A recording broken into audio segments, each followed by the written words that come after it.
सिंदूरी के किनारे एक पुरानी सुनसान हवेली थी, जिसे लोग काली हवेली कहते थे। कहते हैं वहां रात में अजीब आवाजें आती थी, कभी किसी के रोने की, कभी भयानक हंसी की। गांव के लोग हवेली के पास जाने से भी डरते थे।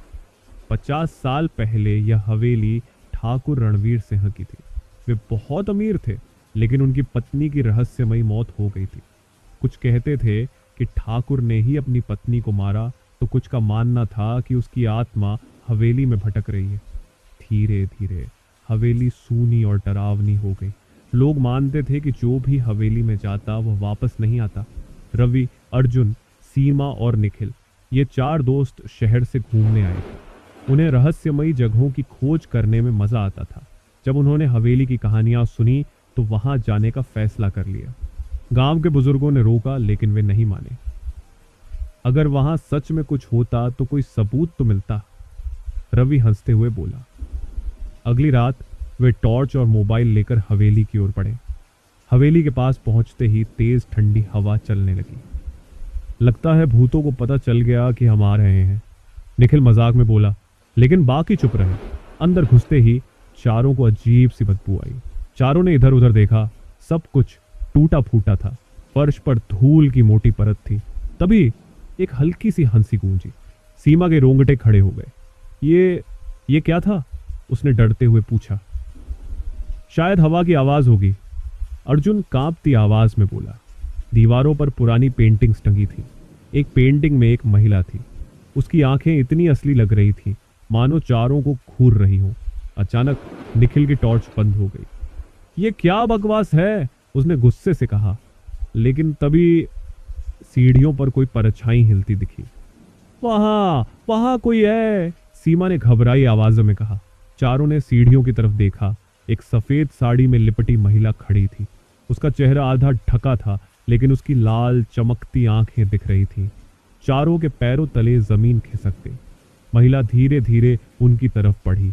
अर्जुन ने हिम्मत करके पूछा, कौन हो तुम? कोई जवाब नहीं आया। फिर अचानक महिला ने एक भयानक चीख मारी और गायब हो गई। सीमा भागने लगी, लेकिन जैसे ही मुड़ी, किसी अदृश्य शक्ति ने उसे जमीन पर गिरा दिया। हमें यहां से निकलना चाहिए, रवि चिल्लाया। लेकिन तभी एक पुराना दरवाजा अपने आप खुल गया। अंदर एक गुप्त कमरा दिखा। अर्जुन ने कहा, अगर हम भाग गए तो यह हमेशा रहस्य ही रहेगा। चारों ने कमरे में जाने का फैसला किया।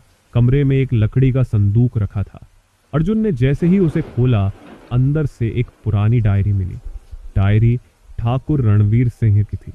उसमें लिखा था, मैंने अपनी पत्नी को नहीं मारा, हवेली में आत्माएं रहती हैं, उन्होंने उसे मार डाला। यह हवेली शापित है, जो भी यहाँ आएगा वह आत्माओं के जाल में फंस जाएगा। अगर कोई यह डायरी पढ़ रहा है तो भाग जाए, वरना उसकी भी मौत होगी। डायरी पढ़ते ही चारों के होश उड़ गए। तभी कमरे की दीवारों से खून टपकने लगा। हवा में किसी के रोने की आवाज आने लगी। अब बहुत हो गया, हमें यहां से भागना होगा, रवि चिल्लाया। चारों भागते हुए दरवाजे की ओर दौड़े, लेकिन दरवाजा खुद ब खुद बंद हो गया। फिर अचानक वही सफेद साड़ी वाली महिला उनके सामने प्रकट हो गई। इस बार उसका पूरा चेहरा दिख रहा था, जला हुआ, डरावना और आंखों से खून टपकता हुआ। तुम लोग यहाँ क्यों आए? उसने भयानक आवाज में पूछा।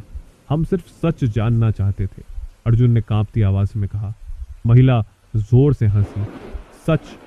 सच ये है कि अब तुम कभी यहां से नहीं जा पाओगे। चारों की सांसें रुक गई। महिला ने अपनी लंबी उंगलियां उठाई और हवा में भयानक चीखें गूंज उठी। निखिल बेहोश हो गया।